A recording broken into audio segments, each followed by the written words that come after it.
News, जनजागृती साध्यम, हक्काचे लोकमाध्यम। गांधी तीर्थ, निसर्गाच्या सानिध्यात महात्मा गांधींच्या जीवनावरील जगातील पहिले मल्टीमीडिया म्युझियम। आजच भेट द्या गांधी तीर्थ, जैन हिल्स, जळगाव। अधिक माहितीसाठी www.gandhifoundation.net वर विजिट करा। जळगाव शहरातील समांतर रस्त्यांचा प्रश्न सध्या खूप मोठ्या प्रमाणावर गाजतोय, परंतु गेल्या 10 वर्षापासून हा प्रश्न काही सुटत नाही। गेल्या अनेक आंदोलनं या रस्त्यांसाठी जळगाव फर्स्ट असेल किंवा अनेक सामाजिक संघटनांच्या माध्यमातून घेण्यात आलेले होते। अनेक विविध राजकीय पक्षांनी या संदर्भात आंदोलन घेतलेले होते। त्यानंतर काही कालावधीनंतर आता 10 वर्षांनंतर त्याच्या निविदा कॉल झालेल्या होत्या। दिनांक 20 जुलैला याची निविदा, समांतर रस्त्याच्या संदर्भातली निविदा राज्याच्या पीडब्ल्यूडी विभाग म्हणजे सार्वजनिक बांधकाम विभागातर्फे मागवण्यात आल्या। 20 तारखेला त्या निविदा प्रसिद्ध करण्यात आल्या आणि 29ला ते निविदा सादर करणे, 29 जुलैला त्या निविदा सादर करण्याची शेवटचा दिवस होता आणि 30 तारखेला पहिला लिफाफा म्हणजे 30 जुलैला पहिला लिफाफा आपल्याला त्या विभागाला ओपन करायचा होता। परंतु जर तुम्ही बघत असाल तर माझ्या माहितीप्रमाणे आज 1 सप्टेंबर आहे। मग समांतर रस्त्याचा प्रश्न इतका गंभीर असताना, रोज तिथं ऍक्सिडेंटची मालिका सुरू असताना, लोकांचे जीव जात असताना सुद्धा एक महिना निविदा का ओपन होत नाही, हा माझा पहिला प्रश्न या शहराच्या लोकप्रिय आमदार राजूमामा भोळे नाही की जर 30 जुलैला ही निविदा ओपन करायची होती तर आज 1 सप्टेंबर आहे। मग कशासाठी फार्स लावलाय? कलेक्टरकडे मिटिंग घ्यायची आणि बैठक बोलू कशासाठी? जर निविदाधारकांनी त्या ठिकाणी निविदा भरलेल्या आहे, टेंडर भरलेले आहे कॉन्ट्रॅक्टरांनी, महिना उलटून गेला, लोक मरताय तरी सुद्धा निविदा ओपन होत नाही। याचं कारण हे आहे की आपल्या बगल बच्च्यांना, जे आपले पाळीव जे बगल बच्चे आहेत त्यांना निविदा त्यांना टेंडर देण्यासाठी हा सर्व घाट घातला जातोय आणि लोक मरो जगो याची तमा कुठल्याही पद्धतीने करण्यासाठी सत्ताधारी विचार करत नाहीये। माझं त्यांना एकच म्हणणं आहे की जर एक महिना या पद्धतीने निविदा ओपन होणार नसतील आणि शासकीय अधिकारी जर ते ओपन करण्याच्या बाजूने असतील आणि वरतून जर मंत्र्यांकडून फोन येत असतील की ओपन करू नका, काय कारण आहे की का ओपन होत नाहीये? 30 जुलैला जी निविदा ओपन झाली पाहिजे होती ती आज 1 सप्टेंबर आली तरी ओपन होत नाहीये, काय कारण आहे? जर तुम्ही हे कामं वेळेत केले असते तर आज ही परिस्थिती उद्भवली नसती। म्हणजे लोकांच्या जीवन मरणाशी यांना काही घेणं देणं नाहीये, यांना त्यांचा मलिदा लाटायचा आहे। जळगाव शहराचा सर्वात करप्टेड आमदार म्हणून राजूमामा भोळे यांचं नाव लौकिक झालेलं आहे।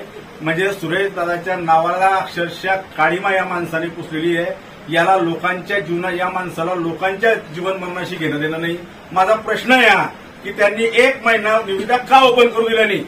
म्हणजे 2 महिने निविदा ओपन होऊन देणार नाही। उद्या हे ऑफिस चालू होतील, उद्या तुम्ही सर्व इथून जा, तिथं ते टेंडर बघा, उद्याच्या उद्या ओपन करा। महिनाभर आपल्या बगल बच्च्यांना निविदा देण्यासाठी, टेंडर देण्यासाठी, त्यांच्यातून टक्केवारी खाण्यासाठी हा सर्व घाट रचला जातोय।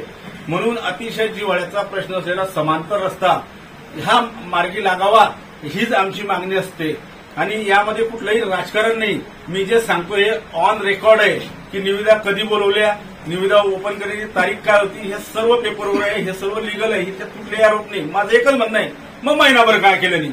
म्हणजे रोज मागील 3 दिवसात 3 ऍक्सिडेंट झाले, याला जबाबदार कोण? तर या सर्व घटनेचा विचार करून जर तुम्हाला विकासाची बाजू एका बाजूने तुम्ही मांडता की आपल्याला सर्वांना मिळून विकास, आम्ही आहे ना तुमच्यासोबत, मग एक महिना जर तुम्ही टेंडर ओपन करू देणार नाही हे कशासाठी आहे? असा माझा या संदर्भातला एक प्रश्न आहे। आणि दुसरा एक जिव्हाळ्याचा विषय जळगावकरांचा की यांनी 300 स्क्वेअर फुटाच्या संदर्भात हे दिलेलं होतं, यांचा जाहीरनामा आहे। 2018ला यांनी जळगाव शहर महानगरपालिकेसाठी एक जाहीरनामा प्रसिद्ध केलेला होता।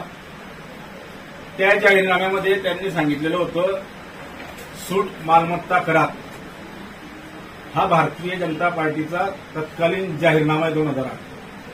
ठीक आहे, यांच्याकडे 2.5 वर्ष सत्ता होती आमच्या ताई 1.5 वर्ष साधारणतः महापौर होत्या, परंतु या ज्या जाहीरनाम्यामध्ये लिहिलेलं आहे, राज्य शासनाच्या परवानगीने शहरात असलेल्या 300 स्क्वेअर फूट कार्पेट एरियाच्या मालमत्ता घरपट्टीतून सवलतीसाठी प्रयत्न करण्यात येतील. बरं, यांनी 2.5 वर्षात एकही ठराव तसा घेतला नाही. आम्ही हा ठराव घेतला साधारणतः 23 ऑगस्ट 2023ला, विषय क्रमांक 22, ठराव क्रमांक 1242. यामध्ये त्यावेळेची तत्कालीन बॉडीने हा ठराव मांडला, परंतु भारतीय जनता पार्टीच्या काही सदस्यांनी त्यामध्ये विचारलं की हे आपल्याला करता येणार नाही. मी जेव्हा हा जाहीरनामा सभागृहात दाखवला की हा भारतीय जनता पक्षाचा जाहीरनामा आहे आणि याच्यामध्ये असं स्पष्ट म्हटलंय की 300 स्क्वेअर फूट मालमत्तांना आपण करात सूट देऊ, तेव्हा कुठे त्यांनी ते आमच्या 500 स्क्वेअर फुटाची मागणी होती, त्यांनी ते 300 स्क्वेअर फुटावर आम्ही सर्वांमध्ये ठराव मंजूर केला. आम्ही होतो तिथपर्यंत त्या ठरावाला कुठेही हात लावण्यात आला नाही. परंतु बॉडीची मुदत संपल्यानंतर आयुक्तांनी हा प्रस्ताव आता विखंडण्यासाठी बॉडीची मुदत संपल्यानंतर लागलीच राज्य शासनाकडे पाठवलेला आहे. आमची मंत्र्यांनाही आणि स्थानिक आमदार महोदयांनाही ही विनंती राहणार आहे या माध्यमातून की आपण दिलेला जाहीरनामा आहे, सर्वसामान्य जनतेला दिलासा देणारा जाहीरनामा आहे. लाडक्या बहिणीसारख्या आपण अनेक योजना राबवतोय, त्यामध्ये आमचे लाडके जळगावकर ही योजना या माध्यमातून आपल्याला राबवायला काय हरकत आहे. तर माझी विनंती आहे या सत्ताधाऱ्यांना की आपण या विषयांना मंजुरी देऊन आम्ही केलेला ठराव कायम ठेवण्यात यावा आणि प्रशासनाने पाठवलेला ठराव विखंडित करण्यात यावा, जेणेकरून सर्वसामान्य जळगावकरांना यामध्ये दिलासा मिळेल आणि जे वचननामा, जो जाहीरनामा संपूर्ण बॉडीने केलेला ठराव होता, जे 75 नगरसेवक जनतेने जळगाव शहराच्या निवडून दिलेले होते, त्यांचाही सन्मान राखला जाईल आणि जळगाव शहरातील नागरिकांना मोठ्या प्रमाणावर दिलासा मिळेल. वेळा मी तेच सांगितलं, या संदर्भात अनेक वेळा आंदोलन झालेले आहेत, अनेक वेळा मोर्चे निघालेले आहेत. मग आम्ही 10 वर्षापासून जर आमदार राहू तर जर शहराचा ज्वलंत प्रश्न तो आहे तर त्याकडे आपलं लक्ष का वेधलं गेलं नाही.